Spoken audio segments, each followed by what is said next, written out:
A gente vai entrar agora nas doenças neurológicas, tá? Não é o último sistema, mas é o último sistema que a gente vai ter atividade por conta do nosso cronograma. Mas eu irei mandar as outras aulas posteriormente para vocês, tá? A gente tira dúvidas quando voltar, que vai ter uma reunião.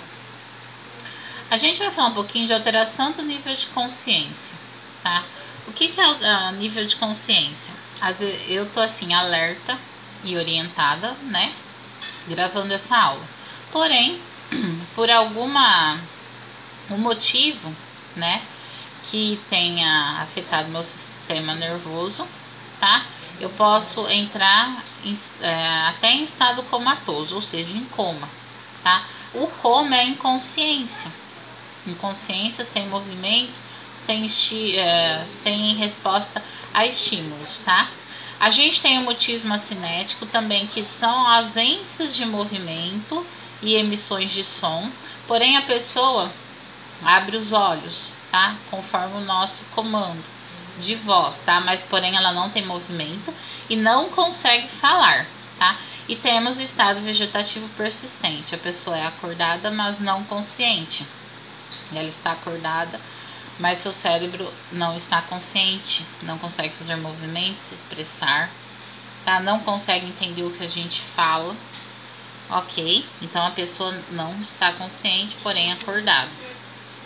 A fisiopatologia, né, das alterações de nível de consciência pode ser de origem neurológica, algum trauma, ou seja, batida, tá? É um acidente, uma queda, que a gente bate a cabeça, um acidente vascular cerebral, né, que é o AVC. Hoje em dia a gente fala AVE também, acidente vascular encefálico, tá? Que vai danificar o cérebro. Toxicológica, tá? Geralmente superdosagem medicamentosa ou alcoólica. Geralmente os medicamentos que mais alteram o nível de consciência são os controlados, tá? De receita azul.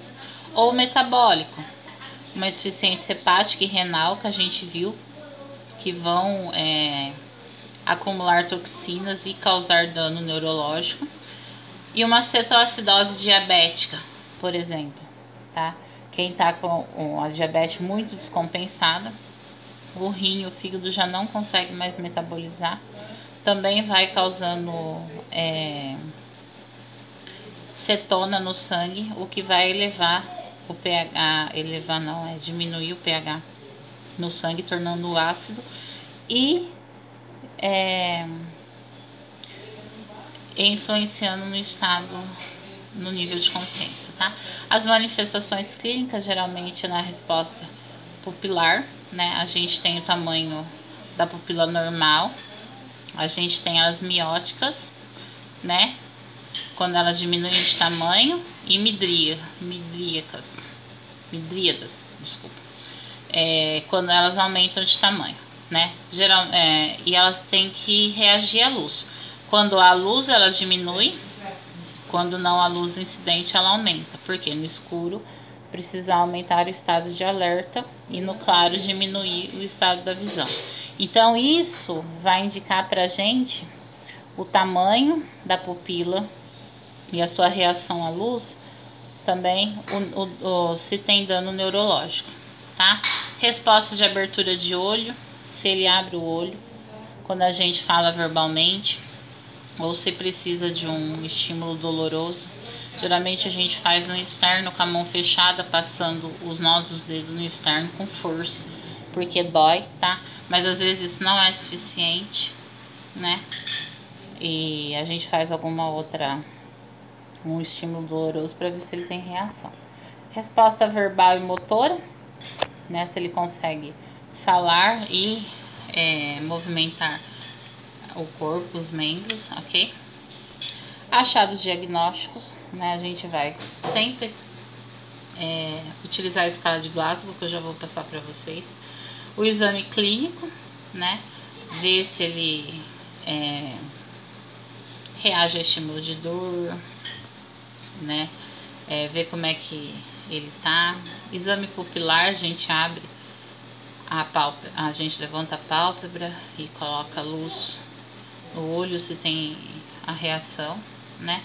Tomografia e ressonância, que são exames de imagem que vão ver algum dano neurológico ali, tá? Seja de sangue, seja dano neurotóxico, tá? As complicações que levam ao dano neurológico é a insuficiência respiratória, a pessoa pode ter uma parada, né? Respiratória e depois a cardíaca. Pneumonias, né? Porque ele fica deitado. Lesões por pressão, porque se ele tá em coma, né? Ele não se movimenta. Depende da enfermagem fazer a mudança de decúbito de 2 em 2 horas. Muda para o lado esquerdo, depois fica em região dorsal, posição dorsal, depois vira em decúbito lateral direito e assim vai, tá? E aspirações, né? Porque ele não tá deglutindo, então a enfermagem tem que aspirar sempre que possível, tá? Tratamento médico é obter e manter uma via aérea permeável, geralmente por intubação, uma perfusão adequada de oxigênio, isso é o nível de saturação que a gente já conversou e eu mostrei para vocês. Suporte nutricional, porque ele não tá comendo, geralmente vai ter que passar uma sonda, conforme prescrição médica, nasogástrica ou nasoenteral, para alimentação. E tratamento da patologia que levou a esse estado. Ele só vai sair do coma se for tratado o que levou ele ao coma. Vocês entenderam? Tratamento de enfermagem sempre se atentar para as lesões por pressão, que acontece na maioria dos pacientes em UTI. Observação da saturação, ou seja, o nível de oxigênio no sangue, que eu mostrei para vocês no pulso oxímetro. E cuidados com a intubação, tá? Para não contaminar e levar para uma pneumonia, por exemplo, adquirida em ambiente hospitalar, tá? E para prevenções de lesões de pressão, se possível, a enfermagem fazer a mudança de decúbito de 2 em 2 horas, tá? Para aliviar a pressão ali. Essa é a escala de coma de Glasgow. Eu nunca consegui decorar, então eu deixo afixado no local lá em Tapinas, porque o SAMU sempre pede quando a gente solicita, né, atendimento. Então tem 3 variáveis: abertura ocular, resposta verbal e resposta motora. Isso tem pontuações que depois a gente vai anotando e o score é a pontuação. Abertura ocular, se ele tá abrindo voluntariamente os olhos, ou se eu peço para ele, seu João, abre e fecha os olhos, e ele responde abrindo e fechando os olhos. Quando ele não, ou a dor, né, que eu falei para vocês, geralmente a gente faz estímulo no externo, mas eu já, tipo, peguei uma agulha e furei o dedo da pessoa para ver se ela reagia, ou nenhuma, ela não tem nenhuma reação, nenhuma abertura ocular a nenhuma dessas variáveis, tá? Resposta verbal, se ela tá orientada, são 5 pontos. Se ela tá confusa, não sabe onde tá, não sabe quem é 4. Palavras inapropriadas, tipo, começa a xingar, ou começa a falar, tipo lápis, né? Tipo meu pé, ou mesmo enrolado, tá? Palavras incompreensivas, a gente não consegue compreender o que o paciente está falando, e nenhuma resposta verbal, tá? Quando é perguntado. Então o score varia de 5 a 1. E a gente vai somando, né? Abertura ocular, por exemplo, tá 2, mais, por exemplo, palavras inapropriadas 3, já deu 5, por exemplo. Resposta motora, obedece a comandos, levanta o braço direito, seu João. Ele levanta, então é 6. Localização da dor, aonde dói, leva a mão aonde tá doendo, é 5. Movimento de retirada, né? A gente vai fazer algum procedimento e ele tira a nossa mão, por exemplo. Flexão anormal, são movimentos aleatórios, tá? Extensão anormal, ele estende o braço para trás, geralmente, deixa estendido. Ou a flexão anormal, ele fica com os braços flexionados. ou nenhuma, ele não tá fazendo nenhum movimento. Por exemplo, o nosso paciente tem a abertura ocular, a voz 13, por exemplo, tá confuso, 4, 7. Localizador 5, dá 12. Então a gente vai falar, né? O Glasgow dele tá 12, tá? É um Glasgow bom, tá? O mínimo é 3, né? Que é nenhuma, 3. E para intubação, geralmente é 8. No nível de consciência 8, o paciente ele é intubado. No 12, a gente consegue levar ele até o atendimento normal, tá? A gente decora? Não decora muito, não. Então é bom a gente ter sempre uma colinha, tá? A gente vai pro pique, que é a pressão intracraniana, o aumento da pressão intracraniana, né? A pique normal de 10 a 20 milímetros de mercúrio, né? No cérebro, gente, a gente tem a calota craniana, sangue, né? Circulando pelas artérias e a veia, e líquor, tá? A fisiopatologia, né? É quando tem uma redução ou aumento do fluxo sanguíneo cerebral. Tanto a redução, que vai diminuir a pique, quanto o aumento do fluxo sanguíneo vai aumentar a pique, tá? Edema cerebral, né? O inchaço do cérebro por algum motivo, seja infecção ou trauma, tá? E resposta cerebral, aumento da pique, né? Que é a resposta do cérebro quando aumenta a pressão intracraniana, tá? Manifestações clínicas, ou seja, sinais e sintomas que a pessoa vai apresentar. Primeiro, cai nível de consciência. A pessoa fica confuso, sonolento e mais adiante fica torporosa, tá? Então, o nível de consciência, o Glasgow dela vai diminuir. Resposta vasomotora e respiratória também vai diminuir, tá?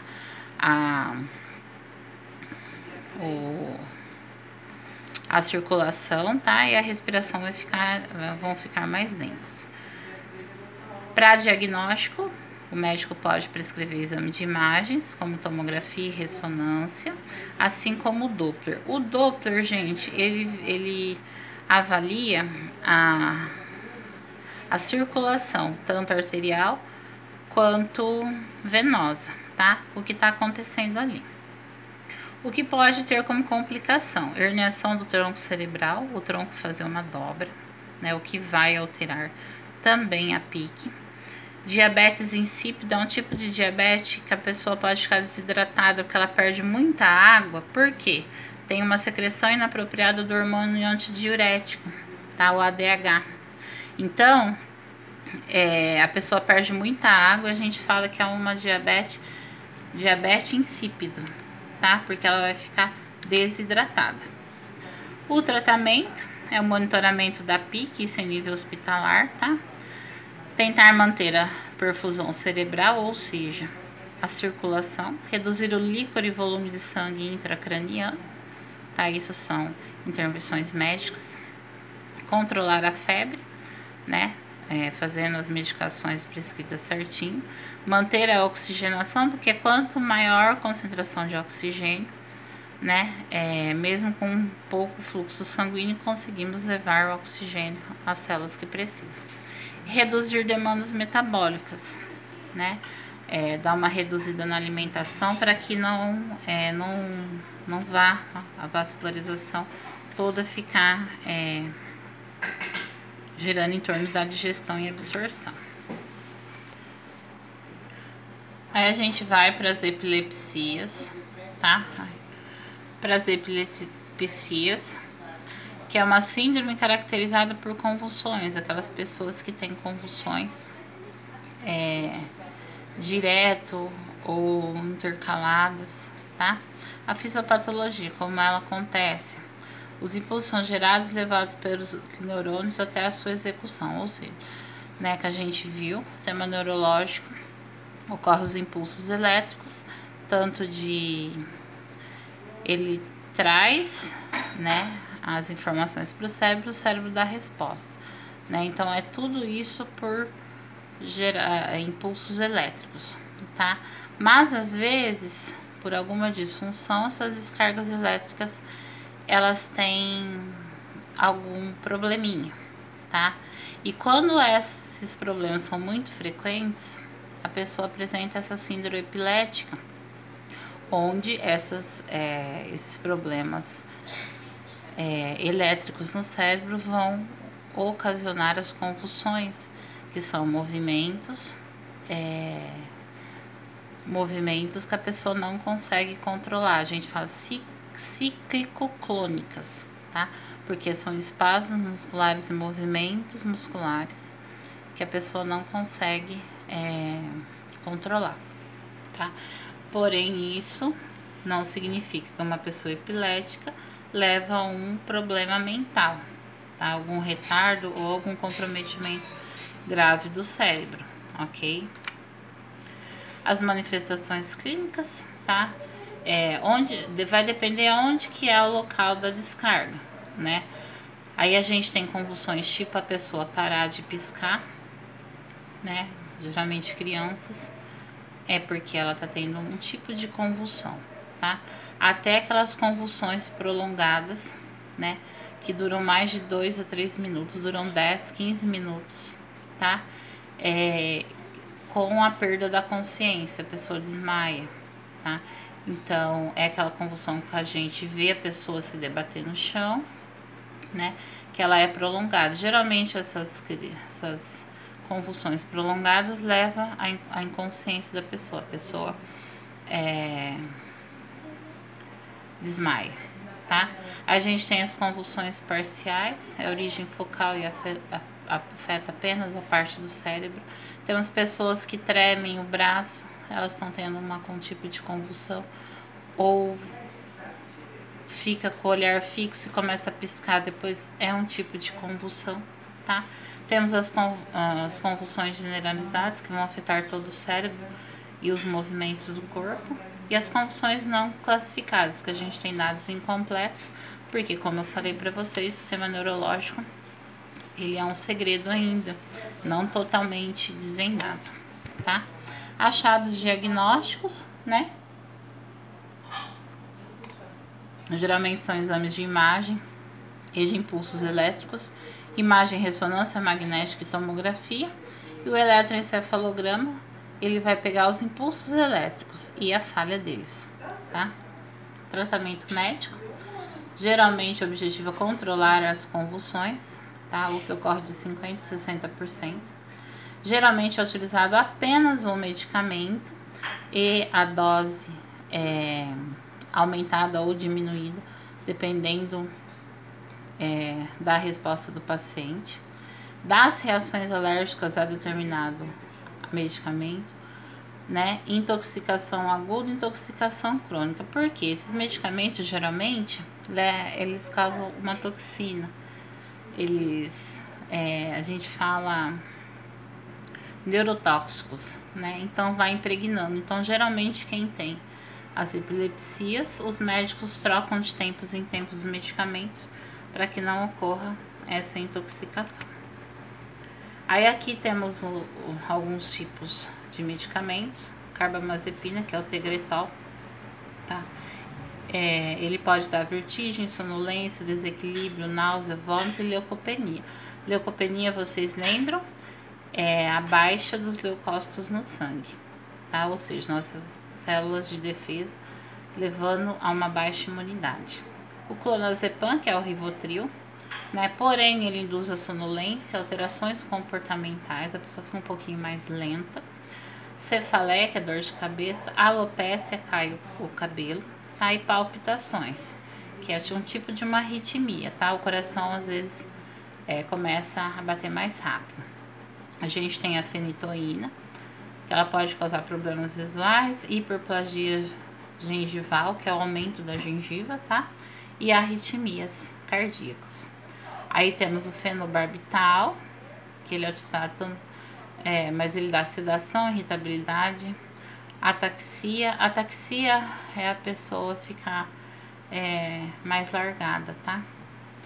O gabapentina também pode ter da vertigem, sonolência, torpor, fadiga, ataxia, ganho de peso e náusea, tá?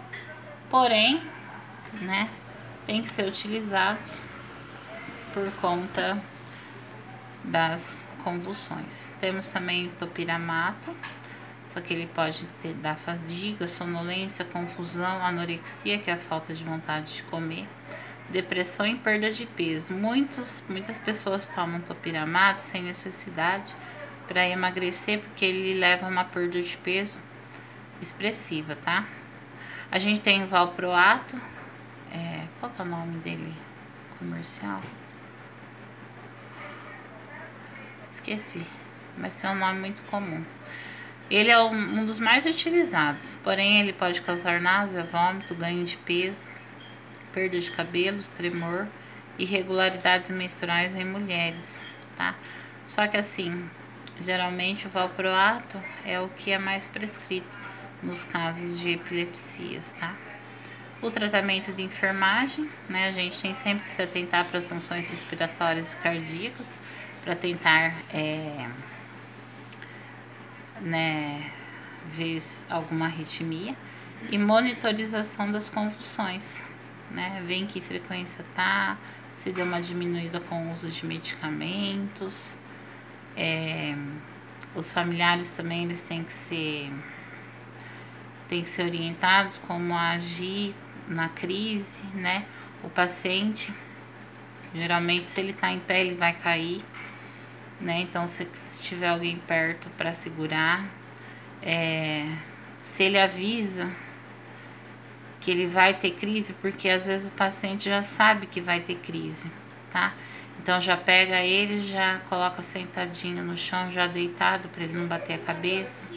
Se ele tá em crise, tentar aconchegar a cabeça dele no colo e afastar materiais móveis, pedir para alguém afastar os móveis para ele não se machucar e esperar que a crise passe, né? Se a gente conseguir virar a cabeça para o lado, porque ele não engole a saliva é escorrer para ele não se engasgar melhor, tá? A gente nunca deve segurar a língua, tá? Nunca colocar a mão na língua da pessoa. Só proteger a cabeça, tentar virar para o lado e afastar os móveis até a crise se acalmar. Enquanto isso, alguém vai ligando pro serviço pré-hospitalar, seja SAMU ou bombeiro, tá? Um problema muito recorrente em ambulatório, que é a cefaleia, que é a dor de cabeça. Ela é uma doença orgânica, né? Qualquer coisa pode causar a cefaleia. Ela também é uma resposta ao estresse, se a gente passa muito nervoso, né? A gente tem muita liberação de hormônios na corrente sanguínea, o que vai estimular uma cefaleia. Vasodilatação, né? No calor, a gente tem vasodilatação, ou seja, as artérias se abrem mais, o que aumenta um pouquinho a pique intracraniana, o que pode levar a cefaleia. Tensão da musculatura, né? Quando a gente está muito tenso, né? A gente fala cefaleia tensional. Ou uma combinação de fatores, estresse, correria, tensão, né? Pode levar a uma cefaleia, ou seja, uma dor de cabeça. As enxaquecas já são cefaleias graves, tá? Que precisam de medicamentos mais fortes e que ocorrem com mais frequência, tá? As cefaleias tensionais são mais comuns por conta da nossa correria e a pressão que a gente tem no dia a dia, né?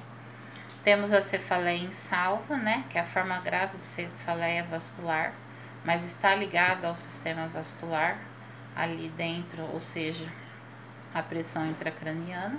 Cefaleia secundária, tá? Que pode ser resultado de tumores ali ou algum aneurisma dentro do cérebro que vai aumentar a pique também. Achados diagnósticos, né? Uma anamnese bem feita, né? Que a gente tem que perguntar quando começou, se é recorrente a dor de cabeça, se passou muito nervoso. O médico pode lançar a mão no pedido de tomografia e ressonância, que são exames de imagem, tá? E exames de sangue, como o VHS, que vai pegar alguma infecção, tá? Hemograma, que também vai pegar alguma infecção, que pode estar causando a dor de cabeça, ou uma anemia, né? Que no caso é falta de uma oxigenação adequada cerebral. eletrólitos e hormônios, né? Porque a alteração deles pode levar a uma cefaleia, tá? A fisiopatologia, né, como ocorre, mecanismos alterados da serotonina. A serotonina é o hormônio que nos deixa feliz, tá? Então, é o hormônio que nos deixa, tipo, descansados, satisfeitos. Então, quando a gente tem uma alteração na serotonina, pode levar a cefaleias recorrentes, tá? Ciclos menstruais, né? Geralmente as mulheres ou têm cefaleia intensa antes do ciclo menstrual, ou durante ou após. A gente nunca passa sem ter cefaleia, tá? Luzes brilhosas, né? Luzes muito intensas podem induzir a cefaleia. Estresse, depressão, privação de sono, a gente fica muito tempo sem dormir, né? Induz a cefaleia. Uso excessivo de medicamentos, nitritos ou derivados do leite também pode ocasionar, tá? Uso de contraceptivos orais, porque os contraceptivos orais, eles mexem na circulação, tá? Então, vai poder ocasionar uma cefaleia. Estresse emocional ou físico mesmo, o desgaste físico, tá? Enxaqueca, né? A gente tem essas classificações. A pródromo, horas a dias. Ela pode durar de algumas horas a dias, né? Pode levar a pessoa a depressão, irritabilidade, sensação de frio, desejos por alimento ou anorexia, né? Ou não comer. Alterações no nível de atividade, micção aumentada, vontade de xixi, diarreia, constipação, tá? Fase de aura, incidência de 31%. Distúrbio pode causar distúrbios visuais, dormência, formigamento nos lábios, faces ou mãos, confusão discreta, a pessoa fica confusa algumas vezes, tá? Fraqueza, sonolência e vertigem. Aí a gente tem a fase de cefaleia, vasodilatação, as veias aumentam e declínio de serotonina. Cefaleia pulsátil unilateral, é aquela dor que parece que a gente está sentindo o coração bater, geralmente de um dos lados, direito ou esquerdo, da cabeça, né? Pode durar várias horas, não consegue ficar perto de luz, que é a fotofobia, pode dar náusea e vômito. E depois a fase de recuperação, pode dar contração muscular no pescoço, couro cabeludo, exaustão, porque ficou várias horas, vários dias, né, com dor, e alterações do humor. Lógico que quando a gente tá com dor, a gente não fica bem, né?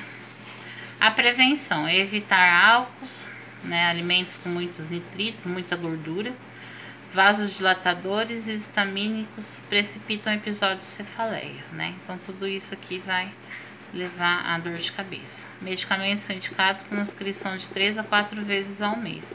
Então, os medicamentos, eles vêm para prevenir os episódios, tá? O tratamento médico que eles usam, né, geralmente são os triptanos, são os antagonistas receptores de serotoninas, né? Então, antagonistas, eles vão concorrer, né? Então, eles não deixam os receptores de serotonina se saturarem. Sumatriptan, naratriptan, rizatriptan, zomitriptan e almotriptan, tá? Porém, são contraindicados em pacientes com cardiopatias, ou seja, que tem problemas de coração. Uma vez eu tomei um remédio chamado Sumax, que é o sumatriptan. Gente, eu quase morri. Aí, pra não entrar no pronto-socorro, que eu fiquei com vergonha, fiquei lá, porque a meia vida dele era 2 horas. Fiquei tomando muita água, porque adormeceu quase meu corpo inteiro. E o coração veio a 40 batimentos por hora. Meu coração geralmente é 120. Aí eu fiquei lá na frente com a minha irmã, porque se eu piorasse eu entraria. Mas aí passou as 2 horas de meia vida no medicamento. Eu melhorei, graças a Deus, e embora. Nunca mais eu tomo. Tratamento de enfermagem, gente, né? Age aliviando a dor. A gente pede para tomar os medicamentos quando a dor ainda tá pouca, né? Para não aumentar. Ficar em um ambiente tranquilo, livre de barulhos e escuro, por conta de não incidir a luz, tá? Calor e massagem. Massagem geralmente na região temporal, dos dois lados, tá? Ou na região cervical, quando é tensional, cervical e nos ombros, tá? E cuidados com o sono, porque geralmente uma noite bem dormida, ela é uma prevenção ótima para cefaleia.